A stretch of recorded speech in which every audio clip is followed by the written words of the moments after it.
نداء الحق صوت قد شجاني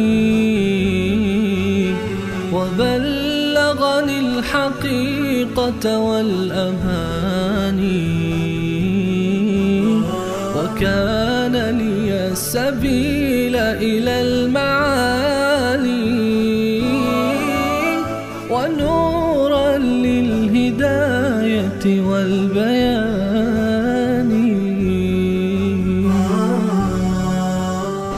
أعوذ بالله من الشيطان الرجيم. بسم الله الرحمن الرحيم. ولو بسط الله الرزق لعباده لبغوا في الأرض ولكن ينزل بقدر ما يشاء إنه بعباده خبير بصير. صدق الله العظيم.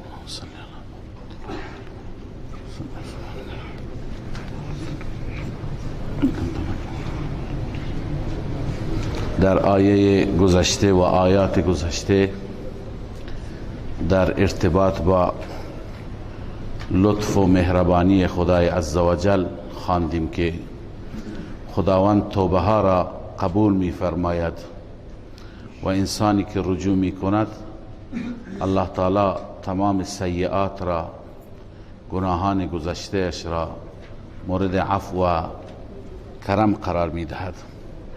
حال سوالی متوجه میشه و اون سوال این است که وقتی که خدای تعالی اینقدر رؤوف و مهربان هست و اینقدر نسبت به ما لطف و احسان دارد، چرا به همه بندگان خودش رزق و روزی فراوان نمیده؟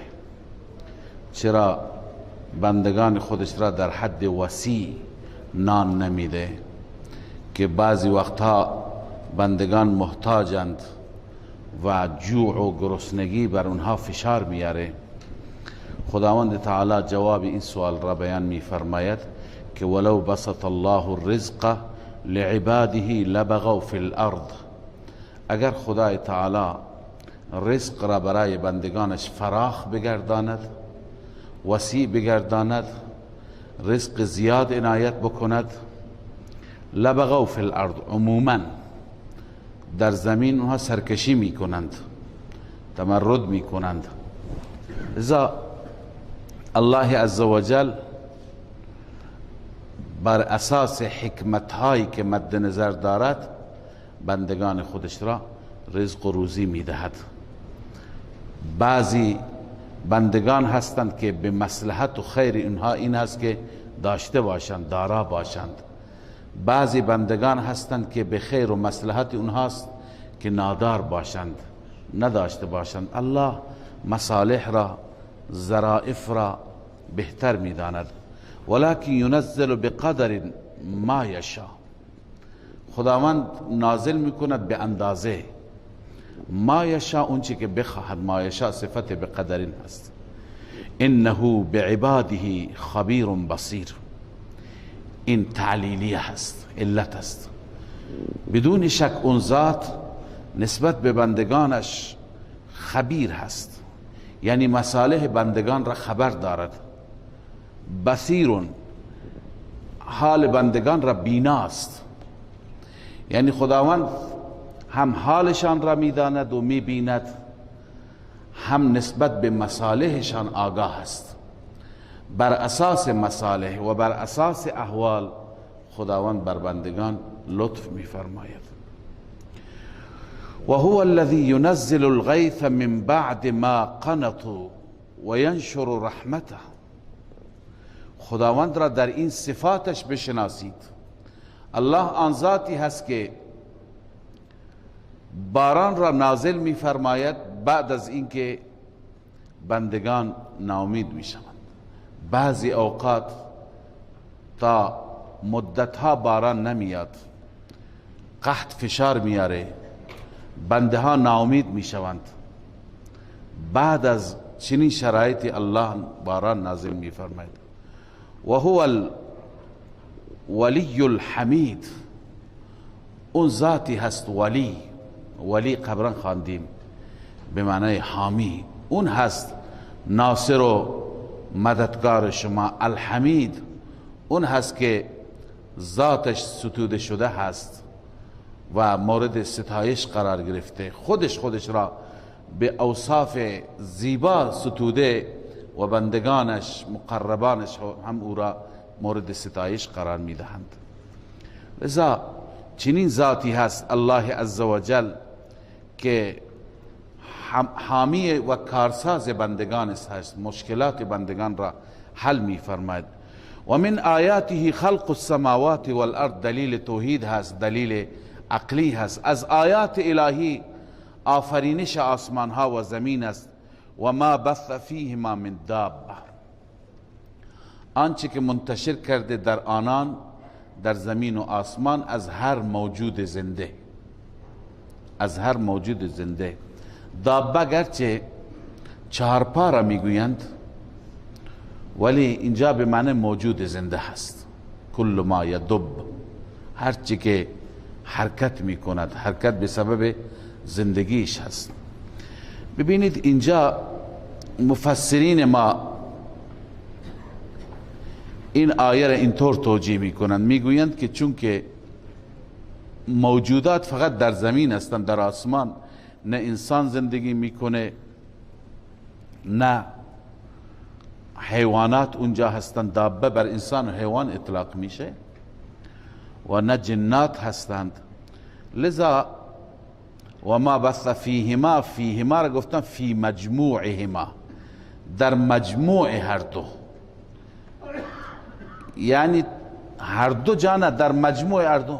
زمین که باشه مجموع هر دو میشه. مثل این هست که خدای تعالی در سوره رحمان میفرماید یخرج منهما اللؤلؤ والمرجان، از هر دو دریای شور و شیرین مرواریدها لؤلؤ و مرجان خارج میشه. خب اونجا همین اعتراض واقع میشه که کسانی که بررسی کردند لؤلؤ و مرجان در دریاهای شیرین نیست، در دریاهای شور است. اونجا همین پاسخ هست که یخرج منهما ای من مجموعهما، از مجموعه هر دو. لذا از دریای شیرین گرفته میشه، از دریای شور گرفته میشه، میگن از دریا مطلقاً، از مجموعه دریا. پس اینجا گرچه دابه فقط در زمین است، اما در زمین و آسمان منتشر است. زمین وقتی که در کنار آسمان باشه، آسمان به تبع زمین گفته شده، چون در آسمان دابه نیست. اما خدمت شما عرض کنم که این نظر بزرگان ما هست که این توجیه را نوشتن، اما بنده این عرض می کنم که این احتمالش هست، هنوز ما کشف نکردیم. احتمالش هست که در سماوات، حتی در کرات دیگر، در سیاره های دیگر شاید موجودات زنده باشد، هنوز بشر نرسیده.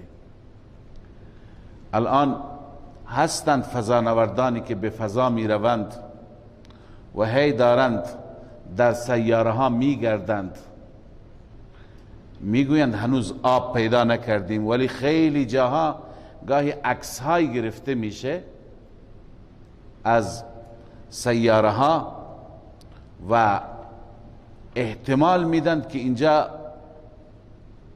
یه وقتی مردم نه، یه وقتی اینجا موجودات زنده بوده، یا هنوز هم احتمال میدن در بعضی از سیارات چون همه جا پایشون باز نشده، احتمال هست که خلائق دیگری زندگی بکنند.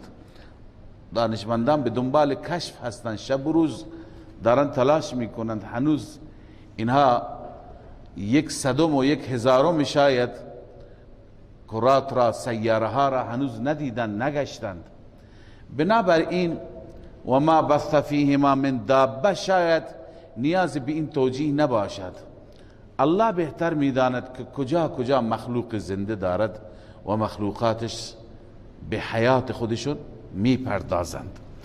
و هو علی جمعهم اذا یشاء قدیر، و اون ذات بر جمع کردن همه این مخلوقات، همین زمین شما ببینید مخلوقات کجا کجا منتشر شدند، مخلوقات در کدام قاره ها هستند، سرزمین ها و بلاد هستند، کوه ها و دشت ها هستند، ام از انسان ها و حیوانات. الله هر وقتی که بخواهد جمعشان بکند بر جمع کردنشان قادر است. و هو علی جمعهم اذا یشاء قدیر. پس الله عزوجل چنین ذاتی هست دارای این قدرت. بعد از این الله تعالی تخویف دنیوی بیان می فرماید برای کسانی که از این آیات الهی متنبه نمی شوند، از این آیات پند نمی گیرند. الله می فرماید و ما اصابکم من مصیبت فبما کسبت ایدیکم و یعفو عن کثیر. آنچه که به شما می رسد، هر مصیبتی که به شما می رسد، هر مصیبتی که در زندگی شما اتفاق می افتد، بدانید ای انسان ها فبما کسبت ایدیکم، به سبب عمل کرده خود شماست، به سبب کسب دستهای شماست. اگر شما را خدا مؤاخذه می کند به سبب خودتون هست. اگر شما ورشکست میشید، اگر شما عرض کنم که گرفتار بلاها و رنجها میشید، این عمل کرده خود شماست. و یعفو عن کثیر، الله از بسیاری از موارد عفو می کند. یعنی بسیاری کارها شما انجام می دهید، گناه ها انجام می دهید، اشتباهات انجام می دهید که می طلبد شما به مجازات گرفتار بشید، ولی خدا نادیده می گیره. و یعفو عن کثیر، بسیاری از اون چیزهایی که الله مشاهده می کند عفوشون می کند، شما را فورا نمی گیرد. خب این آیه اینو بیان کرد برای ما که مشکلی برای ما پیش می آید، این مشکل به سبب عمل کرد ماست. اول میخوام اینو مشخص بکنم که مورد خطاب کفار هستند یا همه هستیم، مسلمان و کافر. یعنی خدا به ما مسلمانان داره میگه یا به کفار داره میگه که شما ارچی بر شما پیش میاد عمل کرد شما هست. من این خدمت شما عرض کنم از آیاتی که در قرآن مجید هست، از این آیات و از احادیثی که هست معلوم میشه که کافران هر مشکلی که برایشون در دنیا پیش می آید، اون مشکلات به سبب عمل کرد سوءشان هست. آیا مسلمان هم همین طوره؟ خب یک مسلمانی را شما می بینید که به مصیبت بزرگی گرفتار شد، به بلای بزرگی گرفتار شد، آیا واقعا مسلمان هم جزای عملش را می بیند یا نه؟ بسیاری از مشکلاتی که مسلمانان می بینند هم به همین خاطر است. یعنی مسلمان وقتی که برایش مشکلی پیش میاد از دو حال خالی نیست، یا اینکه خداوند این مشکل را برایش آورده چون که خودش گناه کرده، نافرمانی کرده، عصیان کرده. از بعضی از آیات این معلوم میشه. و گاهی امکان داره مسلمان گناهی نکرده، خدای عزوجل میخواهد بهش رفع درجات بده، بهش مقام بده، جایگاهش را در بهشت بلند بفرماید، برش مشکل میاره. لذا هر مصیبتی که بر مسلمان هست به سبب عمل کرده بد نیست، اما هر مصیبتی که بر کافر میاد به سبب عمل کرده بد است. امکان داره بعضی از مصیبت ها و مشکلات بر مسلمان آمده اینا امتحانند، اینا سبب رفع درجات هستند. گرچه ما خودمون بر خود چنان باید بدبین باشیم که اگر به مشکلی گرفتار شدیم به خود بگیم که عملکرد خود ما هست، بیایم اعمال خودمون را بپاییم. من که این ضرر میلیاردی را کردم، اشتباهم از کجا بود؟ نگاه بکنیم آیا من جای ربا نگرفتم، معامله ربوی انجام ندادم، جای من ستم نکردم، دلی را نشکستم، جای من فلان گناه را نکردم. حتما ما باید خودمون را، این آیات به ما میگه ما خودمون را بررسی بکنیم و استغفار بخوانیم. اما در باب مسلمان لازم نیست که حتما مسلمان اشتباهی کرده باشه. ببینید چند آیه هستند که از این آیات هر دوی اینها مفهوم است. یه جای الله می فرماید ظهر الفساد فی البر والبحر بما کسبت ایدی الناس.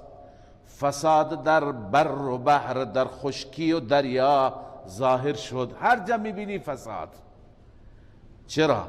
بما کسبت ایدی الناس، به سبب کسب دست مردم است، به سبب عمل کرده مردم است.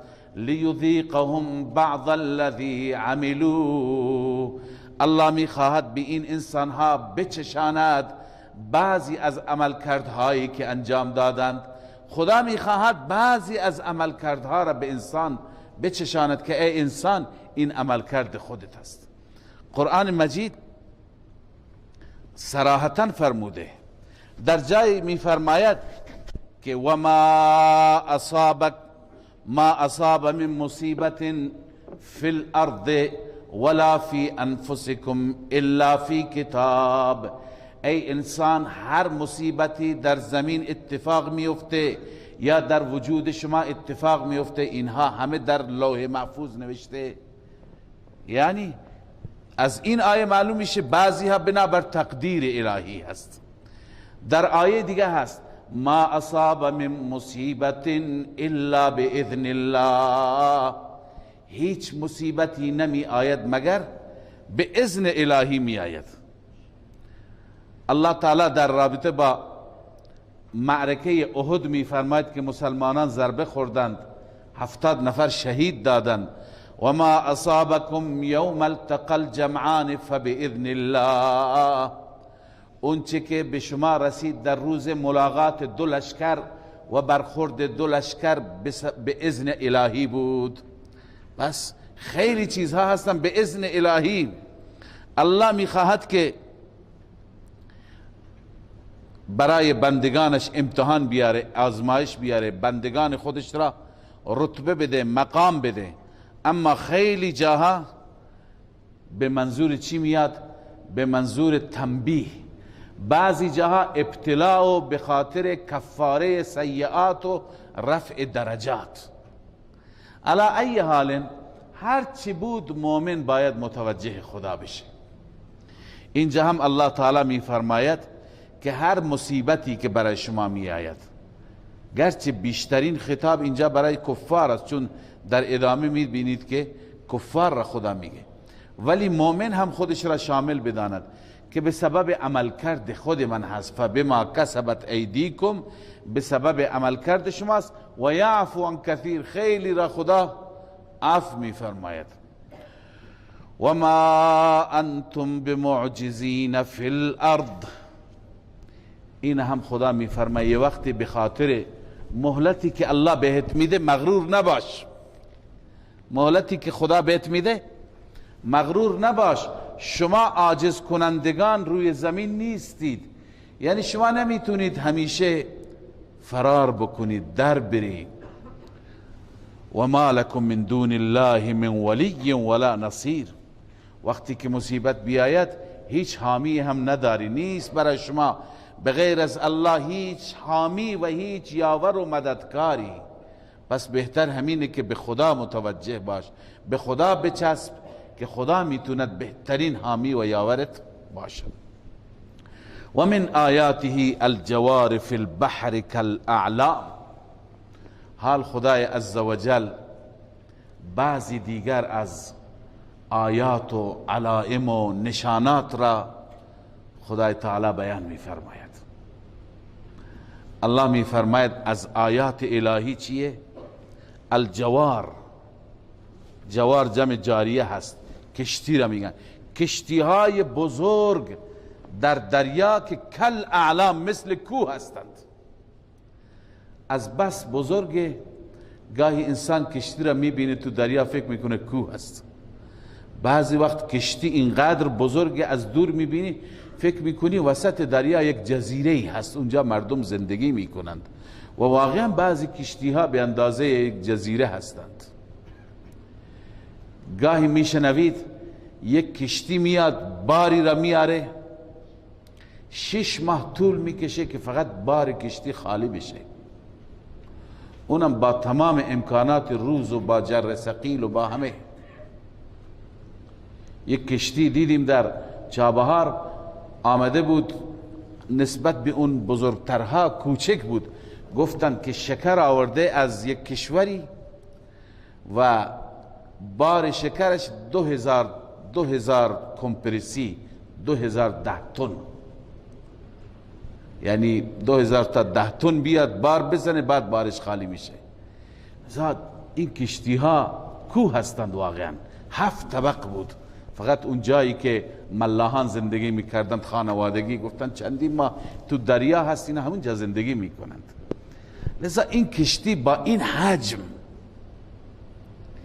این کشتی غرق نمیشه، واقعا قدرت الله است. الله تعالی این آیه را و این نشانی را بار بار تو دریا تو قرآن بیان فرموده، ذکر فرموده. اینجا هم الله می فرماید کشتی که به اندازه کوه هست و مثل کوه هست، این کشتی را الله با قدرت خودش میبرد.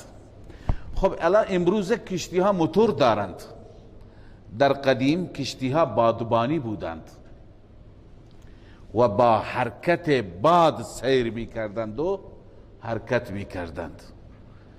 بیشتر وقتی که باد به هر سمتی بود به اون سمت کشتی را می انداختند، باد دیگه کمتر کم کم می برد او را، هر جا که نیاز بود اون پارو هم می زدند. لذا الله می فرماید که ببین من چقدر لطف دارم بر شما بندگانم، من کشتی شما را میبرم. اگر وسط دریا برسید و باد متوقف بشه، باد بیستد، کشتی چند هزار تنی باد ایستاده کشتی نمیره، چیکار میکنید؟ فکر نمی کنید که کدوم قدرت شما را نجات بده؟ لذا انسان به این فکر میفته واقعا بغیر از الله هیچ که نیست. امروز درسته با باد نمیره، ولی این تصور بکن که کشتی میره وسط دریا، موتورش خراب میشه، خاموش میشه، سوختش تمام میشه، کی هست که شما را نجات میده؟ لذا باید کی را فریاد بزنید؟ الله دوست داره بندهش در هر حال او را یاد کند.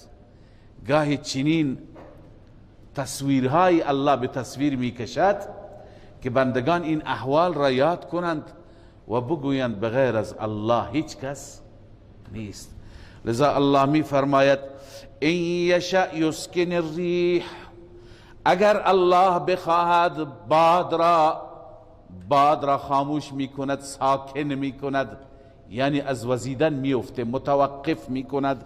فیضللن رواکد علی ظهره، پس می گردن این کشتی ها ایستاده بر پشت دریا ایستاده. ان فی ذلک لآیات لکل صبار شکور، همانا در این نشاناتی هست، در این واقعات، در این بیانات نشاناتی هست برای هر انسان صبار و شکور. الله انسانها را با این صفات دوست داره، صبار و شکور. صبار مبالغه صبر هست، مبالغه صابر هست. شکور مبالغه چی هست؟ شاکر است.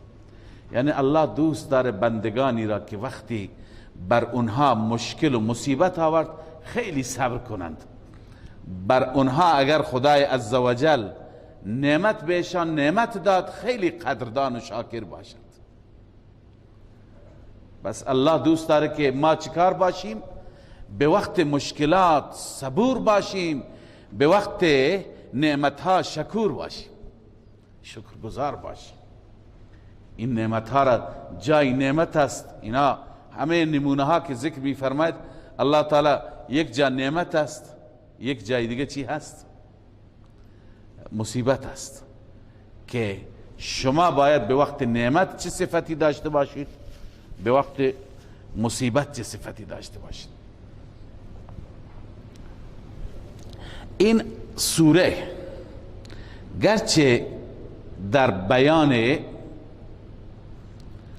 پاسخ و شبهات مشرکین است، اما شما دقت بفرمایید و عنایت بفرمایید، در این سوره صفاتی بیان شده که با این صفات یک انسان میتواند انسانی الگو بشه، انسانی فرشته صفت بشه. خداوند چنان مسیر و جهت را تعیین میکند که ما اگر بیاییم اعمال خودمون را، صفات خودمون را تطبیق بدیم و همینطور که خدا میگه همینطور قرار بگیریم، اون وقت ما نمونه میشیم، ما الگو میشیم، ما بهترین میشیم. لذا ضمن این که ما مطالب دیگر سوره را میخوانیم، صفاتی که خدا از بندگانش انتظار دارد، این صفات را هم شما مد نظر داشته باشید که بیشتر این صفات جلوتر میاد. او یوبقهن بما کسبوا، وقتی که این کشتی می ایسته وسط دریا، خدا چه کار میکنه؟ یا هلاکشان میکنه به سبب آنچه که کسب کردند، و یعفو عن کثیر، و بسیاری ها را از بسیاری الله عفوشون میکنه. یعنی این بار که تو دریا گرفتار شدی، خدا این بار نمیگیره، عفت میکنه، یک مهلت دیگه بهت میده. این بار که تو بیابان گرفتار شدی، یک مهلت دیگه بهت میده. لذا عزیزان، بعضی وقتها که از بعضی مهلکه ها نجات پیدا میکنیم و خدا برای من معجزه میکند، این یقین بدونید، باور کنید که یک فرصت دیگه به ما داده شد برای زندگی. این فرصت برای چیه؟ برای توبه است. این فرصت برای تجدید نظر است. این فرصت برای جبران گذشته است. لذا الله می فرماید ببینید اینهایی که گرفتار میشن، مثلا کشتی گرفتار شده، از دو حال خالی نیست. او یوبقهن بما کسبوا، خدا همه را هلاک میکند و سیلی میاره اونجا، موجی میاره، همه را زیر و رو میکند. خب بما کسبوا، عمل کرد خودشون بوده. و یعفو عن کثیر، خیلی ها را خدا عفو میکنه، یعنی یک فرصت دیگه بهشون میده. و یعلم الذین یجادلون فی آیاتنا، این و یعلم الذین حکمت مصائب است. اگر مصیبت خدا بیاره چرا میاره؟ البته قبل از و یعلم الذین، علما و مفسرین کلمه لینتقم را مقدر کردن. خدا میاره مصیبت تا که انتقام بگیرد. لینتقم و یعلم الذین، تا که انتقام بگیرد و تا که بدانند کسانی که جدال میکنند در آیات ما لهم من محیص، برای اونها هیچ نوع خلاصی نیست، رهایی نیست از گرفت و عذاب خدا. هیچ وقت اونها خلاص نمیشوند. بنابراین انسان باید همیشه هراسان و لرزان باشه که مبادا من به گرفت خدا نیام. لذا الله می فرماید اون چه که در دنیا داری به اون مغرور نباش، این هم خدا داده. هر چی داشته باشی، تو پتان داشته باشی، فما اوتیتم من شیء فمتاع الحیات الدنیا، آنچه که داده شدید شما از هر چیزی، اینها کالای زندگی دنیا هستند. اینها تمام آیات، من امروز فکر می کردم این آیات را که مطالعه می کردم، گفتم این نکته را به شما بگم که این آیات همیش آیات مکی هست. زندگی مکی رسول الله صلی الله علیه و سلم و زندگی مکی صحابه، اون زندگی هست که در اون زندگی خداوند در واقع اونها را تزکیه کرد. در واقع اونها را امروز عزیز سوال میکرد که چطور ما چیکار بکنیم تا تزکیه بشیم. یکی از مواردش همین جاست. جواب شما همین جا هست اگر اینجا هستی. اینجا خدای تعالی در مکه صحابه را تزکیه کرد. تزکیه با چی؟ بنده همیشه عرض میکنم که یعلمهم الکتاب والحکمت و یزکیهم. رسول الله صلی الله علیه وسلم کتاب تعلیم داد، حکمت تعلیم داد و تزکیه کرد به وسیله همین تعلیمات. یعنی تزکیه به وسیله قرآن هست، تزکیه به وسیله داستان نیست، تزکیه به وسیله عرض کنم که داستان 1001 شب نمیشه، تزکیه به وسیله قرآن میشه. لذا این صفات بودن که صحابه را تزکیه کردند. صحابه وقتی که اینها را خوندند، صحابه وقتی که این صفات را فرا گرفتند، لذا رهبر شدند، رهزنان از حفظ او رهبر شدند. همین صفات بودند. مثلا اینجا تزهید من الدنیا هست، اینجا توکل هست، اینجا اجتناب از کبائر هست، از گناهان دوری کردن است، اینجا عفو و بخشش هست، اینجا نماز هست. یعنی اینها باعث میشه که یک انسان انسان کامل بشه، یک انسان انسان وارسته بشه، یک انسان همونه بشه که خدا میپسندد، دوست دارد. لذا بیاییم و این آیات را که میخوانیم با از خدا هم بخواهیم، با خدا هم عهد کنیم که اینگونه باشیم. لذا الله عز وجل میفرماید که و ما عند الله خیر و ابقا. این باید در دل من قرار بگیرد، در دل شما باید جای بگیرد که الله می فرماید و ما عند الله خیر و ابقا. اون چه که نزد الله است اون بهتر است و اون باقی مانده تر است. للذین آمنوا و علی ربهم یتوکلون. ببین این صفته برای آنهایی که ایمان به خدا و به توحید الله دارند. و علی ربهم یتوکلون، و فقط بر ربشان توکل میکنند. توکل، دوری و تزهیدن دنیا، بی ارزش بودن دنیا. ما که مثل کنه چسبیدیم به دنیا، چطور تزکیه میاد؟ لذا این گونه باید بود. اینجا خدای عزوجل برای نجات از عذاب و از مصیبت 3 تا صفت بیان میکنه. این صفات را و این 3 تا اصل را در جاهای متعددی از قرآن بیان میشه. یکی این که شرک نکنید، دوم این که ظلم نکنید، سوم این که احسان کنید. با خدا کسی را شریک نگیرید، بر هیچ انسان ظلم و ستم نکنید، سوم این که تا جایی که میتونه احسان و خوبی بکنید. اینها حالا اینجا بیان شده، این 3 تا صفت دیگه. الله میفرماید و علی ربهم یتوکلون. کیا هستند؟ اینا که توکل بر ذات الله دارند.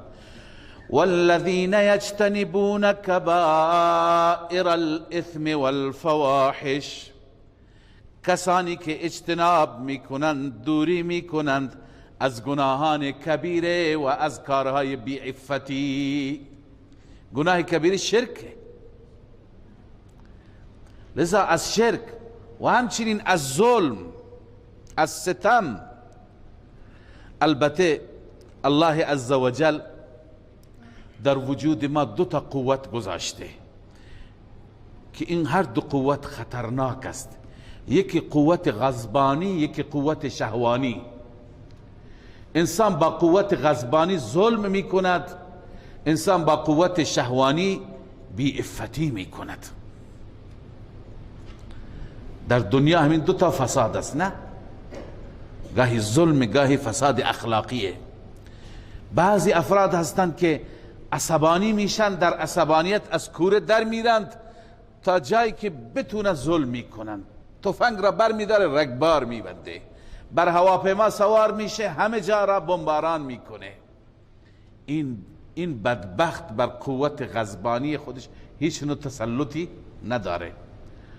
و کسی که بر قوت شهوانی داشته نباشه تسلط، هیچ حلال و حرام نمیشناسه، برای نیاز جنس خودش دست به هر جنایتی میزند. الله میخواد اینها را کنترل کنید. والذین یجتنبون کبائر الاثم والفواحش، اونهایی که اجتناب میکنه از گناهان کبیره مثل شرک و همچنین از فواحش، از کارهای فحش و بی‌حیایی و فساد اخلاقی. و سوم عرض کردم احسان کنید. و اذا ما غضبوا هم یغفرون، هرگاهی که عصبانی میشوند درگذر میکنند. بر کسی که عصبانی میشه لازم تو گوشش بزنه، اما خودش را کنترل میکنه و گذشت میکنه. لذا این خدا از من و شما میخواد. و علاوه از این اینا صفات هستن، صفات دیگر. اصل صفت عبدیته، صفت بندگیه که انسان خدا را در اون عبادت کنه. الله می فرماید والذین استجابوا لربهم و اقاموا الصلاة، آنانی هستن متوکلین که اجابت میکنن برای ربشان. و اقاموا الصلاة یعنی دعوت رب را اجابت میکنه و نماز میخواند. اقامه نماز یعنی یؤدونها بجمیع حقوقها، با همه حقوق نماز میخواند.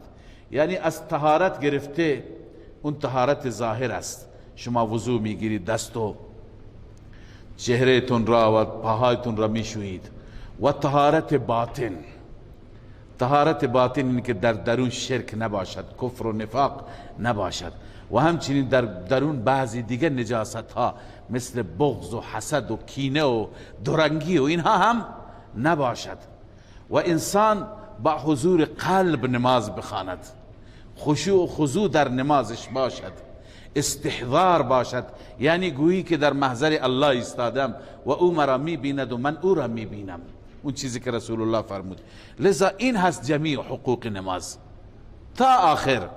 و اقاموا الصلاة و امرهم شورا بینهم، و کارهایشون با شورا هست فیما بینشان، یعنی مشوره میکنند.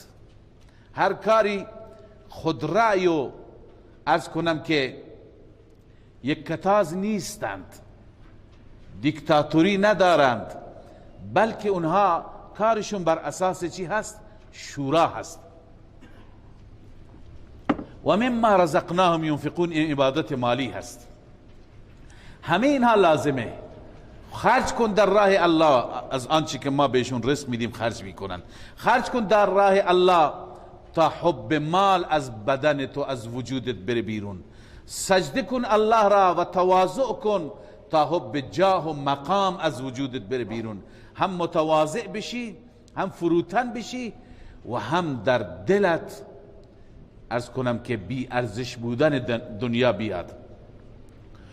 اما نه چنان عرض کنم که عفو و بخششی که کسی تو سرش بزنه هم سرش را پایین تر بگیره. نه. والذین اذا اصابهم البغی هم ینتصرون، آنانی که هرگاه به اونها ظلمی برسد هم ینتصرون، آنها انتقام میگیرند. البته فقط انتقام، نه زیاده روی. اگر کسی یک سیلی زده دیگه تو چاقوی نزن، تو سرش را نشکن، این انتقام نیست، این ظلم است، این تعدی هست، این زیاده روی هست. لذا اذا اصابهم البغی، وقتی که به اونها ظلمی میشه هم ینتصرون، انتقام میگیرن. و قانون انتقام را الله بیان میفرماد و جزاء سیئة سیئة مثلها، جزای سیئه سیئه هست مثل آن. اما اگر کسی بخواد انتقام بگیره میتونه انتقام بگیره، اما اگر عفو بکند، چون بسا اوقات انتقام باعث فتنه و فساد بیشتر میشه. الله میفرماید فمن عفا و اصلح فاجره علی الله، هر کسی عفو بکند و هر کسی صلح بکند، اصلاح بکند، فاجره علی الله، این نتیجه عفو. خدا چون خیلی دوست دارد صلح و اصلاح را، اجرش بر الله است. انه لا يحب الظالمین، الله ظالمین را هم دوست ندارد. اینکه تو از ظالم انتقام نگرفتی، و خدا تشویقت کرد که انتقام نگیر، نه اینکه خدا اون ظالم را دوست داره، اون فکر کنه که تشویق شد این که گذشت بکنه چون خدا من دوست داره. نه، کار او اشتباه بوده. الله ظالم را دوست ندارد، الله عفو کننده را دوست دارد که این عفوش باعث صلح شد، این عفوش باعث دفع فتنه شد، نه اینکه اون آدم خوبی بوده. ولمن صبر ولمن انتصر بعد ظلمه. اما اگر کسی وجدانش قبول میکنه که ببخشه، حتما انتقامش را بگیره. هر کسی که انتقام بگیره بعد از ظلمش، یعنی بعد از اینکه بر او ظلم شده، فاولئک ما علیهم من سبیل، این افراد، این گروه، بر اونها هیچ نوع ملامتی نیست. چه کسانی مورد ملامتند؟ انما السبیل علی الذین یظلمون الناس، جزی نیست که راه الزام و ملامت بر اون کسانی هست که ظلم میکنند بر مردم و یبغون فی الارض بغیر الحق، و میطلبند در زمین فساد را بناحق. اولئک لهم عذاب علیم، این افراد برایشون عذاب دردناک است. اما اون انسانی که انتقام خودش را میگیرد، هیچ بر او الزامی نیست، بر او ملامتی نیست. اما اگر ببخشد، ولمن صبر و غفر، بازم ترغیب به سوی عفو. هر کسی صبر کند و ببخشد، ان ذلک لمن عزم الامور، این از کارهای با همت است.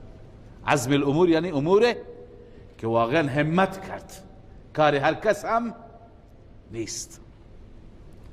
بله، پس این شد بعضی از قوانینی که انسان برای اصلاح و تزکیه خودش باید اینها را رعایت بکند. تمام این قوانین از توکل گرفته، از اجتناب از کبایر اسم و فواحش، نماز، همه را در کنار هم قرار بدید، میشه مجموعه کاملی از صفات برای اصلاح فرد و جامعه. و من یضلل الله فما له من ولی من بعده و ترى الظالمین لما رأوا العذاب. حال الله عز وجل بعد از این تخویف اخروی بیان می فرماید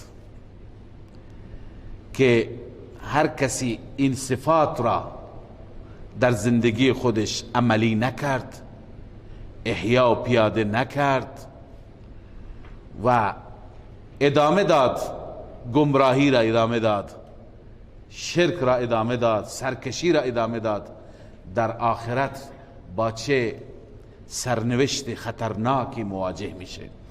الله می فرماید و من یضلل الله، هر کسی که الله او را گمراه بکند، فما له من ولی من بعده، این نتیجه اول اضلال است که در دنیا هیچ حامی ندارد بعد از الله، یعنی بغیر از الله. این در دنیا است. در آخرت چی؟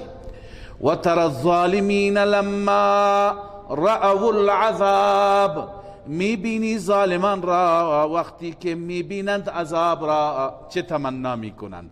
یقولون هل الی مرد من سبیل، یقولون پایینش نیست، تحسرا، حسرت میخورند و میگویند آیا راهی هست به بازگشت؟ مرد یعنی رد، برگشت. راهی هست به برگشت به دنیا، راهی هست برای بازگشت. این استفهام طلبی است، یعنی در واقع از خدا میخوان خدایا ما را یک بار دیگه به دنیا برگردان. در جای دیگه از کلام رب العالمین هست فرجعنا نعمل صالحا، خدایا ما را بازگشت بده، ما میخوایم بریم عمل صالح انجام بدیم. لذا الله میفرماید نه، بازگشت نیست. جواب میرسه که لا مرده، بازگشت و برگشتی نیست. و تراهم یعرضون علیها، میبینی که عرضه میشوند بر آن. بر آن یعنی چی؟ بر آتش، بر عذاب. خاشعین من الذل، سرها و چشمهایشون پایین است از ذلت. ینظرون من طرف خفی، نگاه میکنن با گوشه چشم مخفیانه، توان نگاه کردن به عذاب را ندارند، دزدکی نگاه میکنن، با گوشه چشم نگاه میکنن و تنش میلرزه، نمیدونه با من چی میشه. الله میفرماید وقال الذين آمنوا ان الخاسرين الذين خسروا انفسهم واهليهم يوم القيامه. الان مؤمنین اظهار نظر میکنند، موقع موعظه مؤمنین است. مؤمنین میگن واقعا انسان خاسر، انسان زیانکار اون کسی هست که خودش را و اهل و عیالش را برای همیشه در خساره انداخت. خیلی ها هستند که خودشون را بدبخت میکنن، زن و بچهشون را هم بدبخت میکنن. مسیرش که مسیر گمراهی است، خودش نماز نمیخونه، زن و بچه هم نمیخوانن، خودش روزه نمیگیره، خودش هیچ نوع توجهی به حق نداره، اونا هم همونطور بار میاند، همونطور تربیت میشن. لذا مؤمنین در اونجا اعلام میکنند ان الخاسرین الذین خسروا انفسهم، همانا زیانکاران آنهایی هستند که خسروا انفسهم، در زیان و در خساره واقع کردن خودشان را و اهلیهم و اهلشان را در روز قیامت. از سوی رب العالمین اعلام میشه الا ان الظالمین فی عذاب مقیم، خبردار، آگاه باشید، هوشیار باشید. همانا ظالمین، ظالم کیه؟ مشرک و کافر، مشرکین و کافرین فی عذاب مقیم، در عذاب همیشگی، در عذاب دائمی هستند. چه کسی به دادشون میرسه؟ چه کسی میتونه کمکشون بکنه؟ الله میفرماید و ما کان لهم من اولیاء ینصرونهم من دون الله، نیست برای آنان هیچ نوع مددکاری که ینصرونهم من دون الله، آنها را کمک کند غیر از الله. اگر کسی در دنیا الله را داشته، با الله شریک نگرفته، همون الله به دادش میرسه. نسبت به الله کفر نکرده، الله او را بالاخره نجات میده. در حدیث شریف می آید که الله عزوجل در روز قیامت، حدیث صحیح مسلم است، که مؤمنین شفاعت میکنند، میگویند خدایا ما در دنیا دوستانی داشتیم، عزیزانی داشتیم، برادرانی داشتیم، با ما بودند ولی کوتاهی کردند، مسلمان بودند، مؤمن بودند، کوتاهی کردند، در اعمال سستی کردند، الان همه تو جهنم افتادند. خدایا ما از تو میخوایم اونها را، شفاعت ما را، سفارش ما را در حق اونها بپذیر و اونها را نجات بده. الله عزوجل میفرماید به همین مؤمنینی که سفارش میکنند، همه اهل بهشت، شما مجاز استید برید جهنم را نگاه بکنید، بازدید بکنید، اینا در جاهای بلندی هستند که کاملا داخل جهنم را میبینند، تک تک افراد را میبینند. الله میفرماید برید شما نگاه بکنید، هر کسی را که میشناسی بیرون کنید. الله تعالی هم اونهایی که اینا میشناسند جلوی اینها میاره، جلوی چشمشون قرار میده. اینا میرن تمام دوستان، آشنایان، کسانی که برای اونها میخوان سفارش بکنن، اونها را نجات میده. بعد از اون میگم که خدا فقط انسان را نجات میده، بعد از اون الله میفرماید دیگه خواسته ندارید؟ میگن نه خدایا، همه کسانی که ما میخواستیم نجات بدیم اینها هستند. الله میفرماید بروید ببینید کسی که در دلش به اندازه یک دانه، یک مسقال ایمان بوده، یک مسقال ایمان یعنی ایمان بسیار ضعیفی، برید اونها را هم بکشید ببرید با خودتون به بهشت. میرن جمع کثیری را از جهنم نجات میدند. باز الله آخرین اعلام میفرماید برید نگاه کنی هر که تو دلش می اندازه نیم مسقال ایمان بوده، نیم مسقال ایمان بوده، اون هم نجات بدید. میرند اونها را هم از جهنم نجات میدن. لذا هیچ کسی نمیتونه انسان را نجات بده مگر خود الله.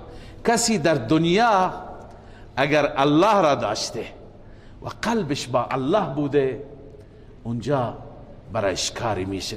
همین الله میفرماید که و ما کان لهم من اولیاء، نیست برای اینان هیچ نوع مددکاری که ینصرونهم من دون الله، اینها را نصرت کند، اینها را کمک کند بغیر از الله.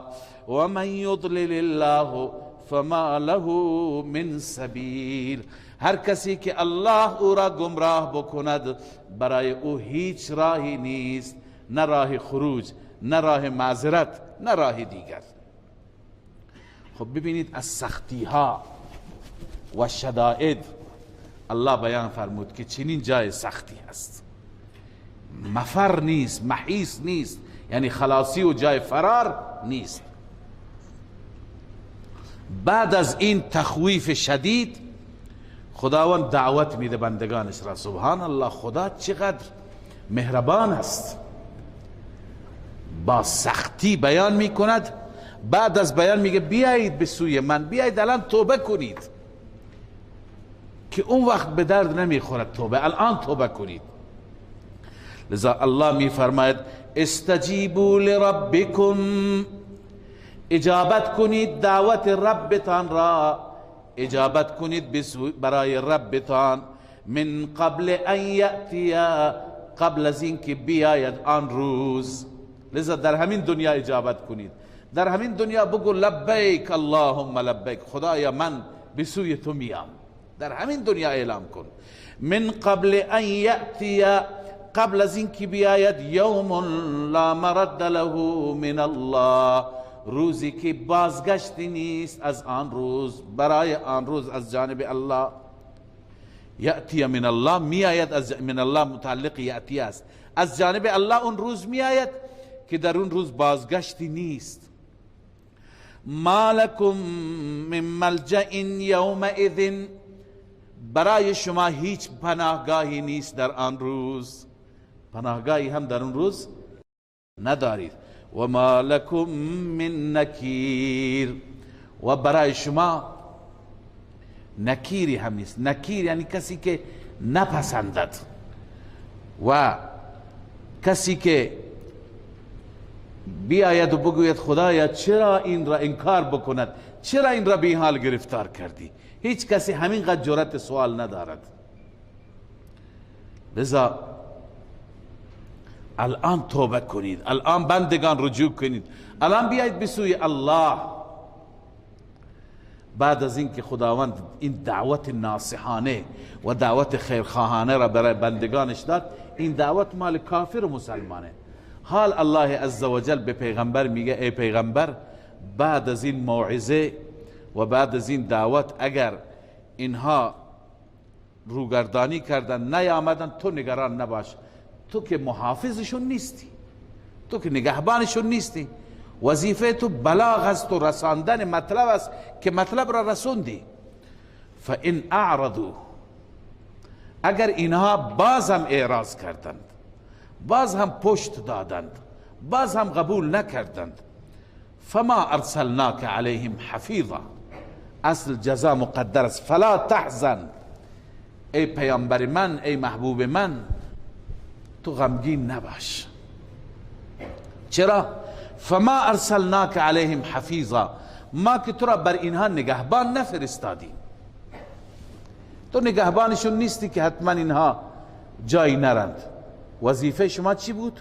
ان علیک الا البلاغ، نیست بر شما مگر بلاغ هست، رساندن مطلب است، ابلاغ است و بس، بر رسولان بلاغ است و بس. ان علیک و انا اذا اذقنا الانسان منا رحمتا فرح بها. الله عزوجل علت اعراض را می فرماید. چرا انسان اعراض می کند؟ چرا روگردانی می کند؟ الله می فرماید همانا ما هر وقتی که بچشانیم انسان را از جانب خودمون رحمت و نعمتی، فرح بها. فرح به معنی چی بود؟ تکبر. کل فرح فی القرآن به معنی البطر. وقتی که انسان را رحمتی بدیم تکبر می کند و وقتی که برای انسان مصیبتی بیاریم مایوس می شود، دلش می شکند. لذا اعتدال طبعا و فطرتا کم داره. و ان تصبهم سیئة بما قدمت ایدیهم، اگر برسد به این انسان ها مصیبتی به سبب عمل کردشان، به سبب آنچه که دستهایشون انجام داده، فإن الانسان کفور، همانا انسان در این هنگام ناسپاس است، ناشاکر میشه. ناشاکر میشه، میگه خدا منو گرفتار کرد، خدا منو بدبخت کرد، فلان کرد. این ناشاکری است. لله ملک السماوات والارض، خدای تعالی باز هم دلائل را بیان میفرماید، دلائل عقلی. ببینید صفات خدا را با این صفات بشناسید. فقط و فقط برای الله است پادشاهی آسمان ها و زمین. یخلق ما یشاء، این تشریح پادشاهی هست. یخلق ما یشاء، الله خلق می کند آنچه که بخواهد. مخلوقات ببینید چه عجایب شما تو این دنیا می بینید. یهب لمن یشاء اناثا و یهب لمن یشاء الذکور، خداوند می بخشد برای هر کسی که بخواهد دختر می بخشد، بهش دختر میده. بعضی فقط دختر دارند. فیصله الله است، تقسیم الله است، ناراحت نباش. و یهب لمن یشاء الذکور، می بخشد به هر کسی که بخواهد پسر می بخشد، فقط پسر میده. او یزوجهم ذکرانا و اناثا، یا اینکه جفت بهشون میده، از هر دو بهشون میده، هم پسر و دختر میده. و یجعل من یشاء عقیما، و قرار میدهد هر کسی را که بخواد عقیم و نازا، هیچ چی بهش نمیده. این تقسیمه. لذا انه علیم قدیر، این علته. اون ذات میدونه، علیم هست و اون ذات قدیر است، قدرت داره. ببینید حتی انبیاء الهی همینطور هستند. بعضی گفتند که این آیه درباره انبیا هست. زعم بعضهم ان الآیه فی الانبیاء، بعضی فکر میکنند و این عقیده را دارند که این آیه برای انبیا است. حیث وهب سبحانه شعیبا و لوطا علیهم السلام اناثا، که خداوند به دو تا پیغمبر، حضرت شعیب و حضرت لوط، فقط دختر داد. لذا یهب لمن یشاء اناثا، میتونید پایینش بنویسید مثل شعیب و لوط. و ولابراهیم علیه السلام ذکورا، به پیامبر خودش ابراهیم فقط چی داد؟ پسر داد. لذا میتونید اینجا بنویسید که و یهب لمن یشاء الذکور مثل ابراهیم. و سوم ولرسوله محمد صلی الله علیه و سلم ذکورا و اناثا، به پیامبرش و فرستادهش محمد هم پسر داد و هم دختر داد. لذا او یزوجهم ذکرانا و اناثا بنویس مثل محمد صلی الله علیه و سلم. و جعل عیسی و یحیی عقیمین، عیسی و یحیی را چی قرار داد؟ عقیم، که اصلا ازدواج نکردن، بدون فرزند، بی فرزند قرار داد. لذا او یجعل من یشاء عقیما مثل یحیی و عیسی. لذا اونی که برای پیغمبرانش هم پروا ندارد، به یکی هیچ فرزند نمیده، به یکی فقط پسر میده، به یکی فقط دختر میده، به یکی پسر و دختر میده. پس شما چرا ناراحتید؟ یا اگر به شما خدا داده چرا مغرورید؟ اون تقسیم را اون بهتر میداند، بر اساس چه سری انجام میده اون بهتر میداند. انه علیم قدیر، اون ذات هم داناست و هم قدرتمند. و ما کان لبشر ان یکلمه الله الا وحیا او من وراء حجاب او یرسل رسولا. ما در این سوره خواندیم که خدای تعالی برای همه انبیا همین مطلب را که یک خدا را به یگانگی خواندن و خدا را به یکتاپرستی عبادت کردن، رسالت همه انبیا این بود، برای همه انبیا همین وحی کرد. حال این متعلق به همون جاست. الله تعالی می فرماید ما وقتی که وحی کردیم برای پیامبر خودمون به چند صورت، ارتباط با پیامبران چند صورته. و كذلك اوحینا و ما کان لبشر ان یکلمه الله الا وحیا. نیست برای هیچ بشری که خدا با اون کلام کند مگر با یکی از سه صورت، الا وحیا، مگر اینکه به سوی او وحی میکند. وحی یعنی القاء، بدون اینکه با چشمش چیزی ببیند، بدون اینکه با گوشش چیزی بشنود، در حالت بیداری خداوند چیزی به دلش القا می کند، یا در حالت خواب خداوند او را نشان می دهد. اینو میگن وحی. چنانکه رسول الله صلی الله علیه و سلم می فرماید القی فی روعی ای فی قلبی، در دل من این چیز را خدا، در دل من این چیز افتاد، قرار گرفت، یا الله این چیز را در دلم قرار داد. فی روعی یعنی در قلبم. لذا این نوعی از وحی است.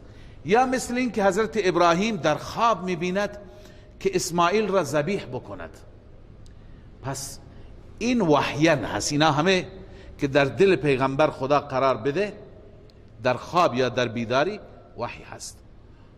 او من وراء حجاب، یا اینکه خداوند با پیامبرش هم کلام میشه از پشت پرده، به این معنی که خدا را نمیتونن ببینن، چون در دنیا الله عزوجل قابل رؤیت نیست، لا تدرک الابصار. اما با پیامبرش کلام میفرماید، مثل اینکه با موسی علیه السلام در طور کلام فرمود و با رسول الله صلی الله علیه وسلم در شب معراج هم فقط کلام فرمود. رؤیت محققین ما قبول ندارند، ملاقات نشد، فقط کلام. سوره نجم میاد اونجا بحث میکنیم انشاءالله. پس کلام فرمود. این صورت دوم است، او من وراء حجاب. صورت سوم، او یرسل رسولا، یا فرستاده میفرستد، فرشته میفرستد، جبرائیل را میفرستد که اون جبرائیل به شکل انسانی و خیلی کم به شکل فرشته، به شکل اصلیش فقط رسول الله دید، اونم دو بار، یکی اول بعثت و یکی شب معراج، دیگه ندید. همیشه که میآمد به شکل یک صحابی به نام دحیه کلبی، به شکل اون میفرمود میآید. لذا فیوحی باذنه ما یشاء، اون فرشته وحی میکند به اذن الله اون چه که بخواهد، به پیغمبر میرساند. انه علی حکیم، بدون شک اون ذات علی هست، برتر است و کارهایش با حکمت. پس ما اینگونه بر پیامبران خودمون وحی میکنیم.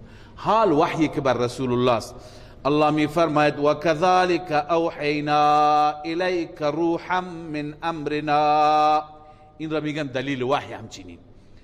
همچنین ما وحی کردیم به سوی تو ای پیغمبر، به یکی از همین سه طریق یا هر سه طریق.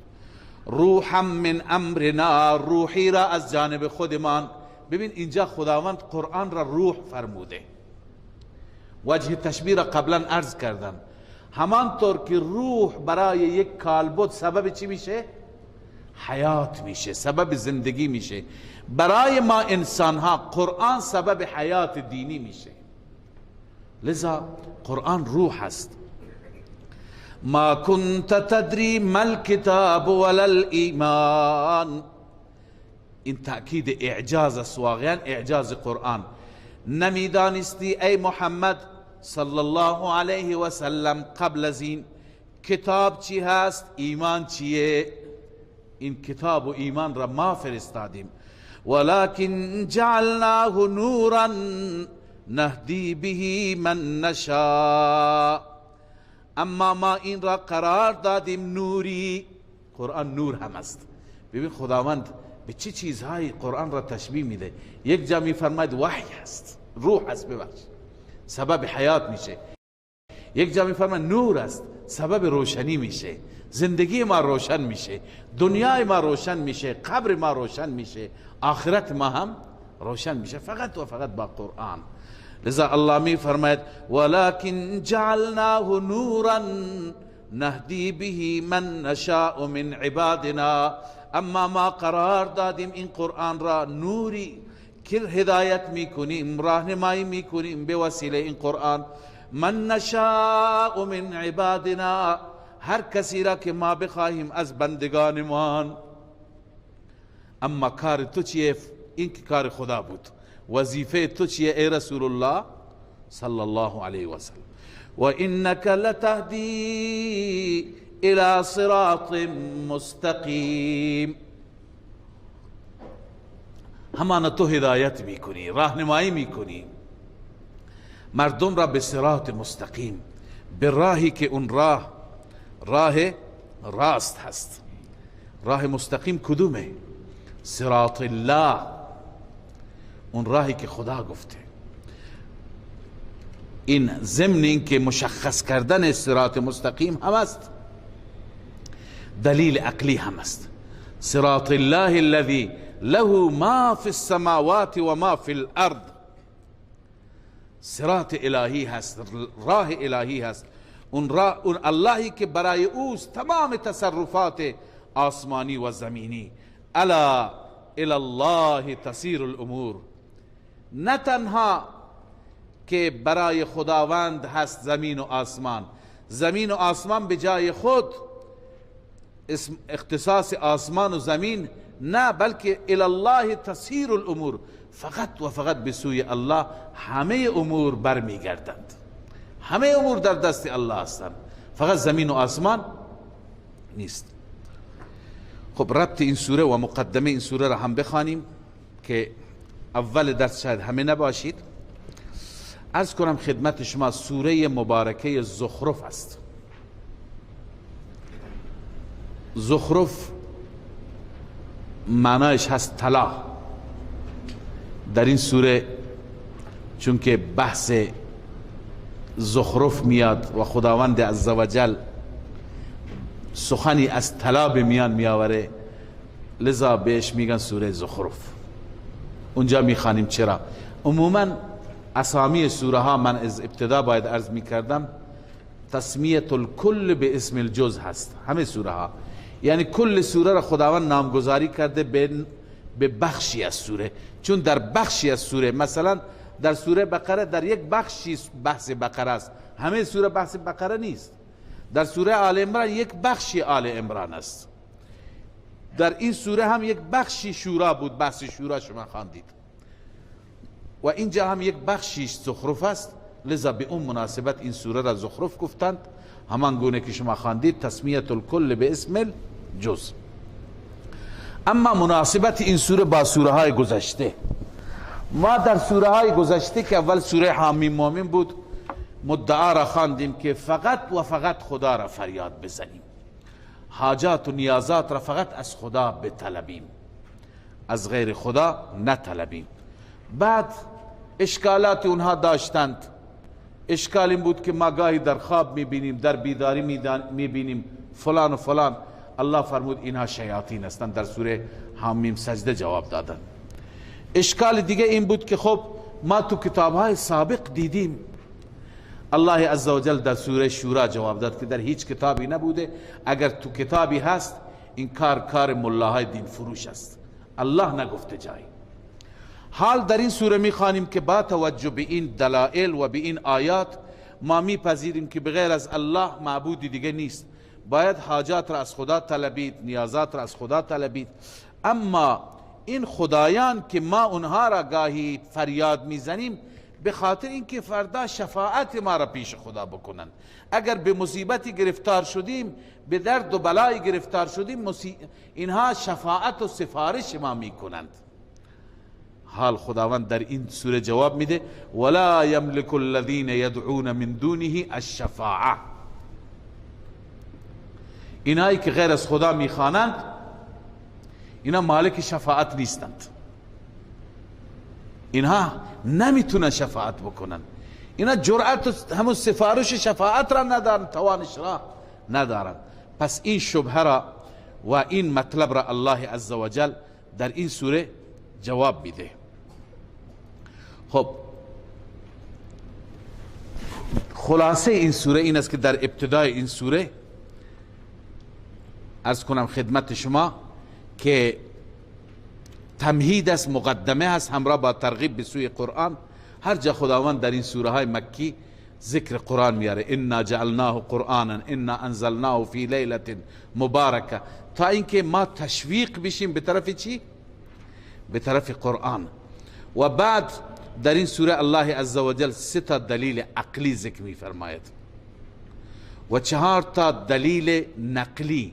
از این 4 تا دلیل نقلی 3 تا تفصیلی هستند، یکی دلیل اجمالی هست و همچنین شبهه در آخر، ازاله شبهه و پاسخ همین اشکال را الله تعالی در این سوره جواب میده.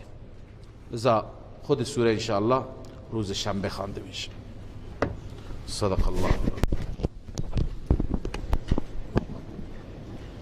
والصلاة والسلام على سيدنا وحبيبنا ومولانا محمد وعلى آله وصحبه أجمعين. إله العالمين یا رب العالمین، این صفاتی که این صفات را برای دعات، دعوتگران، بندگان خاص و بندگان مخلصت در این سوره ها بیان فرمودی و برای تربیت ما مسلمان ها این صفات را بیان فرمودی. ما را با این صفات تربیت بفرما، ما را متصف به این صفات بگردان، ما را تزکیه بفرما، ما را اصلاح بفرما، ما را متقی بگردان، ما را خدا ترس بگردان.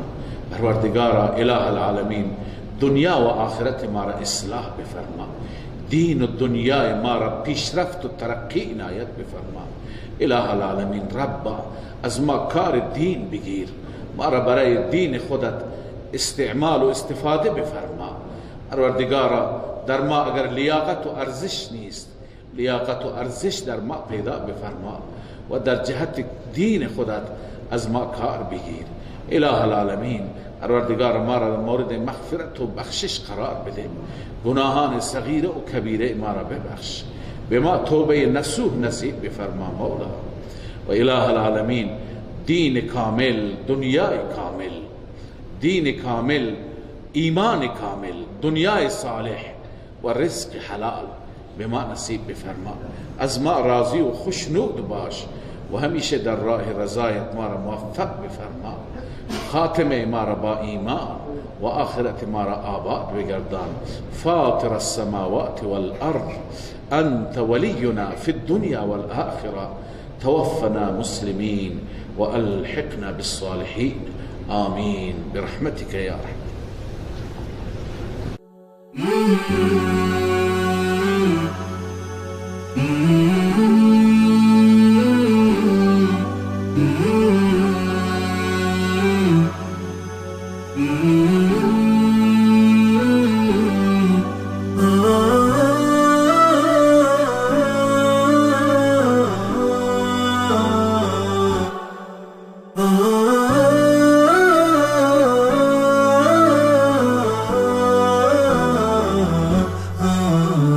نداء الحق صوت قد شجاني وبلغني الحقيقة والأماني، وكان لي السبيل إلى المعالي